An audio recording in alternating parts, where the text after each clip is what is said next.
पिछले लेक्चर में आपने पढ़ा था कि केमिकल इक्वेशन क्या होता है, फिजिकल केमिकल चेंजेस क्या होते हैं, केमिकल रिएक्शन क्या होता है। तो उसी को थोड़ा सा एक बार देखेंगे। केमिकल इक्वेशन जो लास्ट में मैंने डेफिनेशन बताया था केमिकल इक्वेशन का, उसके बाद अगले टॉपिक्स पे हम लोग चलेंगे। केमिकल इक्वेशन क्या होता है?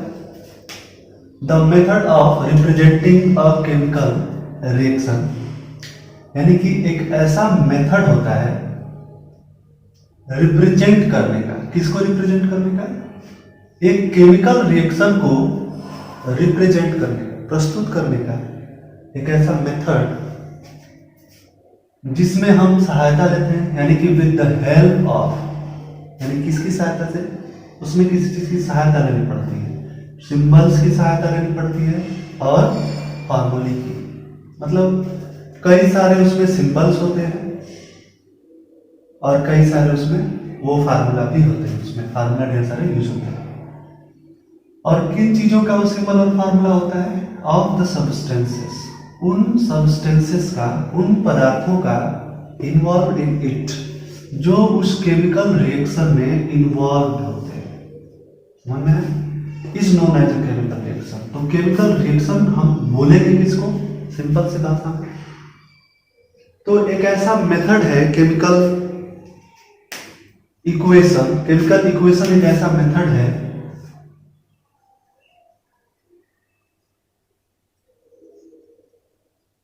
केमिकल इक्वेशन बोलेंगे किसको?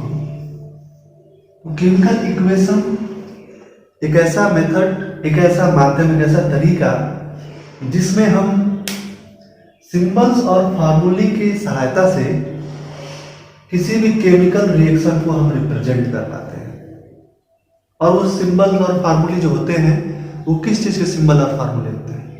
तो वो जो केमिकल रिएक्शन होता है, केमिकल इक्वेशन, केमिकल रिएक्शन है, उसमें जो इन्वॉल्व है, जो जो चीजें मिली हुई हैं, जिन चीजों के बीच में रिएक्शन हो रहा है, उन्हीं को हम केमिकल इक्वेशन बोलते हैं, उस मेथड को। अब केमिकल इक्वेशन बनता है किन किन चीजों से, ये अगला टॉपिक है। इक्वेशन जानने के बाद हम ये जानेंगे कि रिएक्टेंट्स क्या होते हैं और प्रोडक्ट्स क्या होते हैं। इंग्लिश में इनको रिएक्टेंट्स बोलते हैं और हिंदी में इनको अभिकारक बोलते हैं।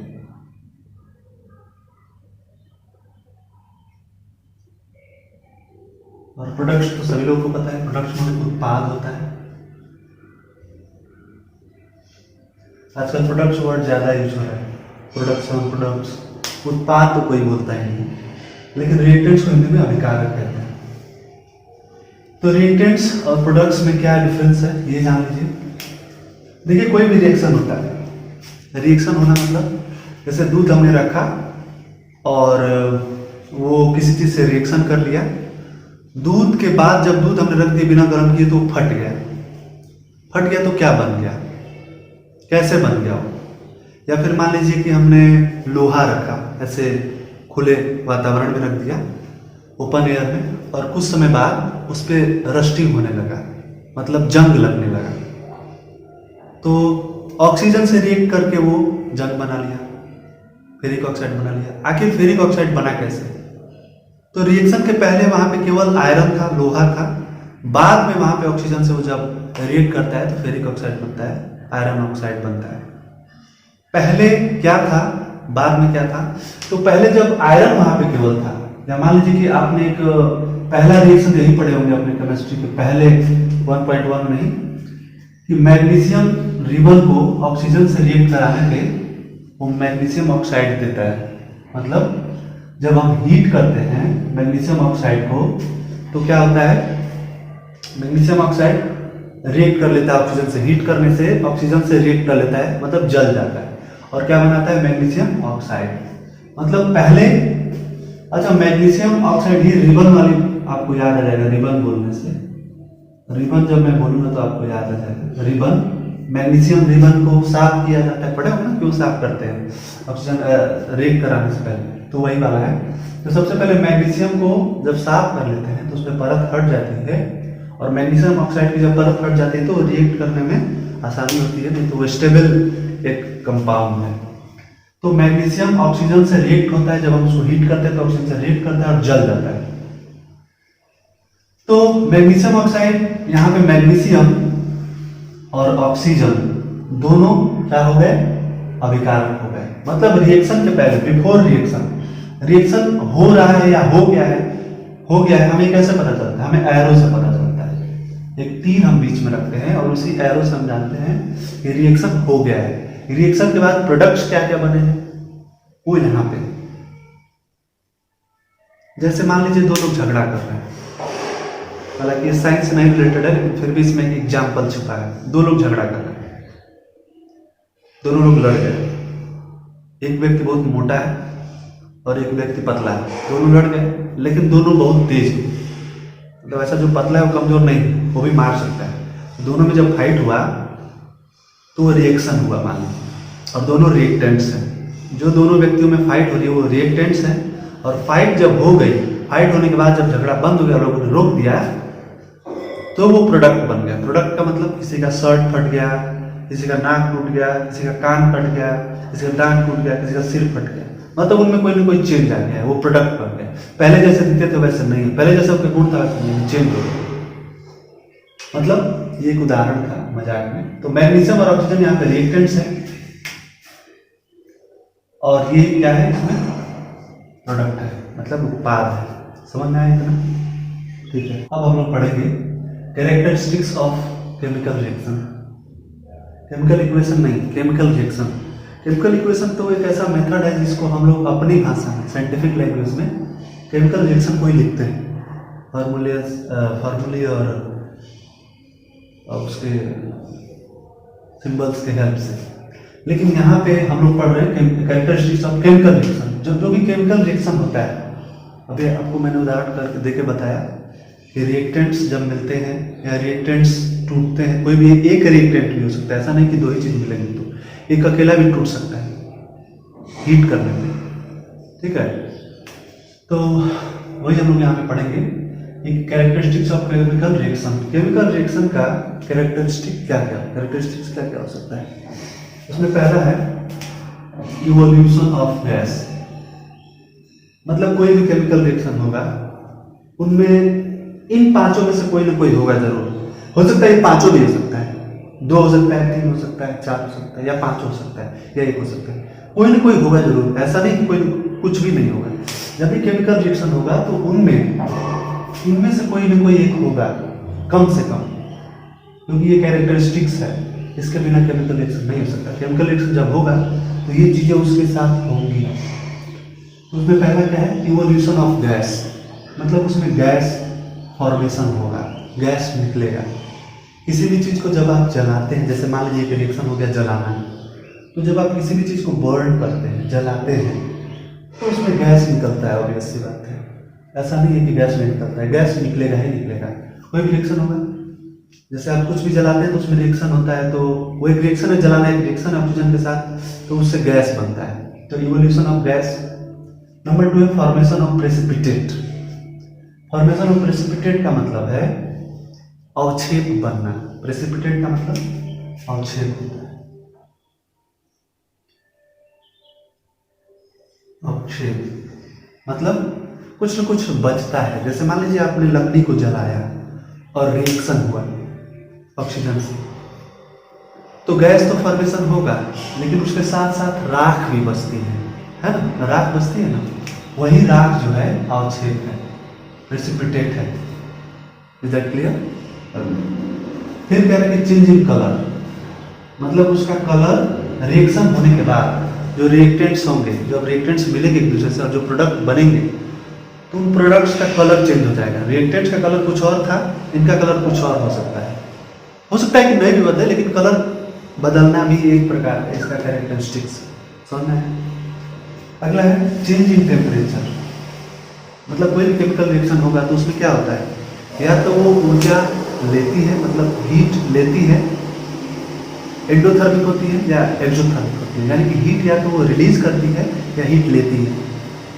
तो जब हीट लेगी या रिलीज करेगी, वो रिएक्टेंट्स प्रोडक्ट्स जब बन जाएंगे, तो जब वो हीट ले रहे हैं तो हीट चेंज हुआ उसका, यानी कि टेम्परेचर उसका चेंज हुआ, उसका तापमान बदला। और हीट वो रिलीज करते हैं तो भी ठंडे हो रहे हैं, यानी कि उनका भी टेम्परेचर बदल रहा है, तापमान बदल रहा है। मतलब केमिकल रिएक्शन में प्रोडक्ट्स का टेम्परेचर रिएक्टेंट से भिन्न होता है। हो सकता है नहीं भी बदले, हो सकता है ठंडा हो जाए, गर्म हो जाए, मतलब उससे हायर हो जाए, लोअर हो जाए। ये एक कैरेक्टरिस्टिक्स है। अगला है स्टेट बदलना। स्टेट आपको बताया ही, और ये भी मैंने आपको बताया था यही चीज़ की केमिकल रिएक्शन जब भी कोई होता है तो उसमें स्टेट चेंज हो सकता है। ठीक है, केमिकल रिएक्शन का ये गुण है उसमें। केमिकल रिएक्शन का एक गुण फिजिकल चेंज है, फिजिकल चेंज का वो गुण है, यानी कि स्टेट बदलना। केमिकल रिएक्शन में स्टेट बदल सकता है। फिजिकल रिएक्शन जो होता है उसमें केमिकल प्रॉपर्टीज नहीं बदलते हैं, केमिकल रिएक्शन से उसका कोई मतलब नहीं। लेकिन केमिकल रिएक्शन जब होता है उसमें ये एक चीज जो फिजिकल चेंज होता है उसका स्टेट बदल सकता है। इधर क्लियर? अब आपने जाना कि केमिकल इक्वेशन क्या होता है, केमिकल इक्वेशन होता क्या है, लेकिन केमिकल इक्वेशन की जरूरत क्यों पड़ी, ये उसके डेफिनेशन में ये चीज छिपा हुआ है। जैसे मान लीजिए जो केमिकल इक्वेशन है,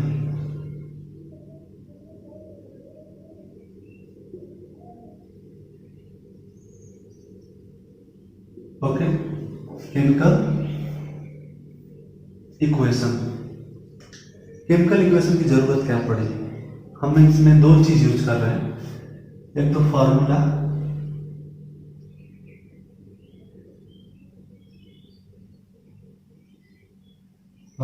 और दूसरा सिंबल्स। ये जान लीजिए, ये जान लीजिए तो आपको पता चल जाएगा कि केमिकल इक्वेशन की जरूरत क्यों पड़ी। जैसे मान लीजिए आप लिखते हैं कि मैग्नीशियम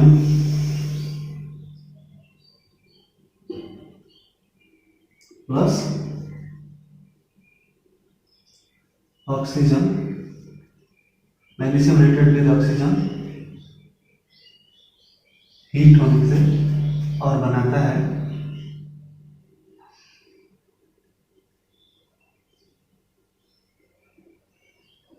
मैग्नीशियम ऑक्साइड। ओके, बहुत ही ज्यादा गर्मी है। ओके, मतलब मैग्नीशियम और ऑक्सीजन ये दोनों रिएक्ट करके मैग्नीशियम ऑक्साइड बनाए। अब आप सोचिए ये इतना बड़ा हो जा रहा है, मतलब एक छोटा सा रिएक्शन है, दो चीजें मिलकर एक प्रोडक्ट बन रही है, दोनों रिएक्टेंट्स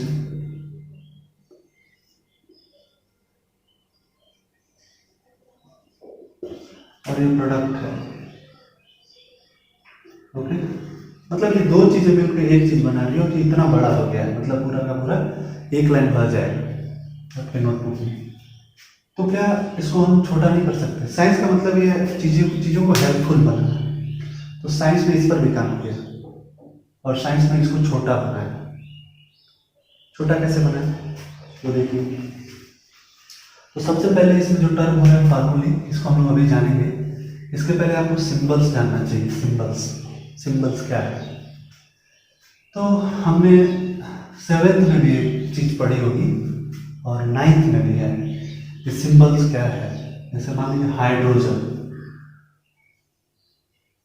इतना बड़ा मतलब एक ऐसा एलिमेंट जो इतने सारे लेटर से मिलकर बन रहा है, जो 8 लेटर्स हैं इसमें, 3 6 2 8। साइंस ने इसको छोटा बनाया, इसको एच कर दिया, मतलब एक लेटर से इसको दिखाना। यही सिंबल होता है, सिंबल यही होता है। ठीक है, जैसे मान लीजिए हमको लिखना है कृषक और बैल, तो कृषक और बैल लिखने से सिंपल ये होता है उसको बना देना। बड़ी बड़ी चीजों को लिखने से बेहतर है उसको बना देना। उसमें कई सारी चीजें आ जाएंगी, खेत भी आ जाएगा, घास भी आ जाएगा, बैल भी आ जाएगा, उसका हल भी आ जाएगा, ठीक है, उसका छड़ी भी आ जाएगा, उसका गले में जो बांधा है वो भी आ जाएगा, उसका पगड़ी भी आ जाएगा, हर चीज आएगा। मतलब सिंबल किसी बड़े चीज को छोटे में दिखाने के लिए सिंबल का यूज करते हैं। यही चीज यहाँ भी है, सारे एलिमेंट्स को छोटे में दिखाने के लिए हम लोगों ने उसको सिंबलाइज किया है, प्रतीक के रूप में उसको प्रदर्शित करते हैं। यही सिंबल्स है, और सिंबल से ही मिलकर बनते हैं हमारे फॉर्मूले। ओके, Mg, मैग्नीशियम को देखिए कितने छोटे में दिखा दिया गया, Mg प्लस O2 ऑक्सीजन, और ये एरो बताता है कि रिएक्शन हो गया। MgO यानी कि मैग्नीशियम और ऑक्सीजन मिल के बनाए मैग्नीशियम ऑक्साइड। ठीक है, ठीक है। तो ये एक रिएक्शन हुआ, देखा आपने, जो एक लाइन में हो सकते उसको आधे लाइन में हटा दिया गया, सिंबलाइज करके छोटा कर दिया गया। यही यूज है सिंबल्स का। केमिकल, अब ये केमिकल इक्वेशन हुआ, केमिकल रिएक्शन को ही केमिकल, देखिए सिंबल्स में या उसमें हम लोग लिख रहे हैं। जैसे एक और रिएक्शन मैं आपको बता देता हूँ, बड़ा सा है थोड़ा।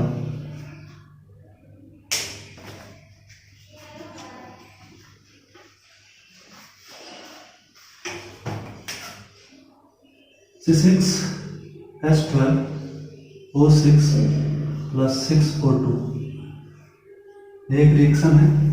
ये रिएक्शन रेस्पिरेशन है, रेस्पिरेशन। जैसे हम लोग कुछ खाते हैं, कार्बोहाइड्रेट कार्ब्स लेते हैं और ऑक्सीजन लेते हैं, हम एनिमल्स की बात कर रहा हूँ, और हम लोग रेस्पिरेशन करते हैं, मतलब एनर्जी प्रोड्यूस करते हैं सेल के अंदर। कैसे होता है चीज?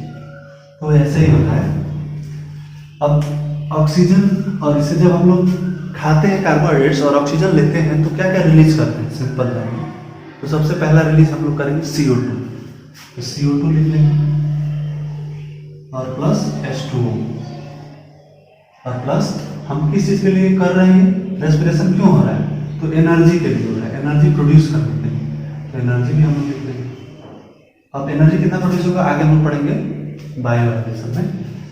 तो यहाँ पे कितना ही बनाएगा, अच्छा बैलेंस है कि नहीं, बैलेंस नहीं, इसको हम बैलेंस कर लेंगे। 6CO2 plus 6H2 plus energy release किया।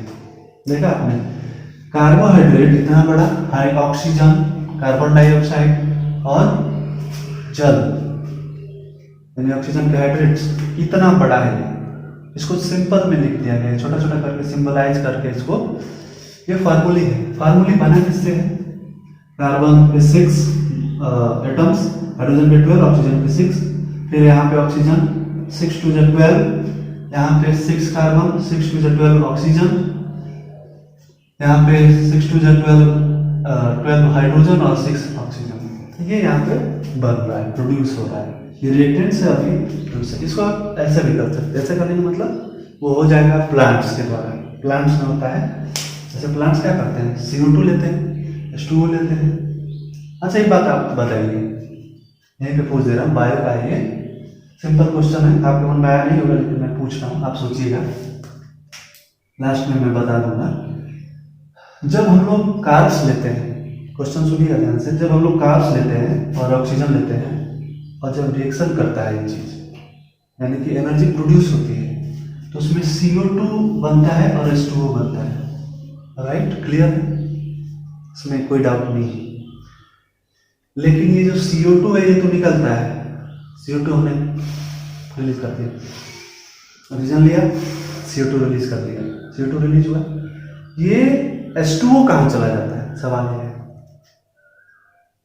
ये क्वेश्चन है, सोचिएगा, नहीं आएगा तो मैं बता दूंगा बाद में, लेकिन ये क्वेश्चन है, इस पर ध्यान आपका नहीं जाता होगा। ये CO2 तो हम रिलीज करते हैं लेकिन ये H2O नहीं रिलीज करते, क्यों, ऐसा क्यों होता है? और जब CO2 H2O हम रिलीज नहीं करते हैं तो ये वेस्ट मटेरियल कैसे होगा? हम पढ़ते हैं ना बाई प्रोडक्ट्स, हमको यूज जितने ही चीज का है ये चीज निकल जाता है, ये भी चीज हमारे मतलब बाई प्रोडक्ट के रूप में निकलता है, लेकिन ये चीज तो हम रिलीज कर देते हैं पूरे बॉडी के बाहर, ये बॉडी में ही क्यों रह जाता है? अगर ये बॉडी में रह जाता है तो ये वेस्ट मटेरियल कैसे हुआ? नहीं हुआ ना, सोचिएगा ये चीज। तो ये केमिकल इक्वेशन है, केमिकल इक्वेशन में हम लोग फार्मूली और सिंबल्स के हेल्प से केमिकल रिएक्शन को रिप्रेजेंट करते हैं। ठीक है, अब हम लोग पढ़ेंगे बैलेंस्ड केमिकल इक्वेशन और unbalanced chemical equation.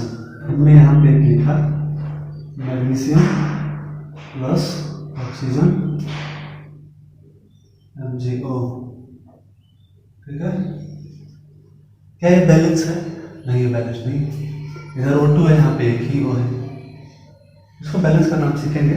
Chemical equation को बैलेंस करना आपके जो NCERT बुक में दिया है पहले मैं उस हिसाब से बताऊंगा, उस मेथड को ही पूरा का पूरा रिसाइट करूंगा, जैसा उसमें लिखा है वही बताऊंगा। अगर वो आपको समझ में नहीं आता है तो मैं एक और मेथड बताऊंगा, लेकिन अभी आप उसी मेथड से जानेंगे। लेकिन उसके पहले आप ये जानिए, ये जो अनबैलेंस्ड है ये केमिकल इक्वेशन है, ठीक है, ये केमिकल इक्वेशन है।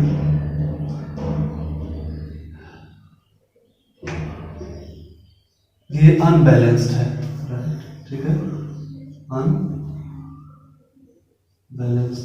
एक ऐसा केमिकल इक्वेशन है जो अनबैलेंस्ड है। इसको बैलेंस्ड करेंगे, बैलेंस करेंगे। बैलेंस करने का मतलब क्या है?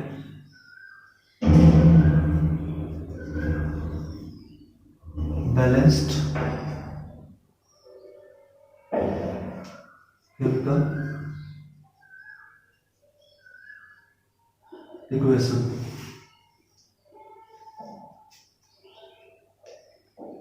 ये केमिकल इक्वेशन है जो बैलेंस्ड है, मतलब बैलेंस्ड इसको करना है, बैलेंस करना है।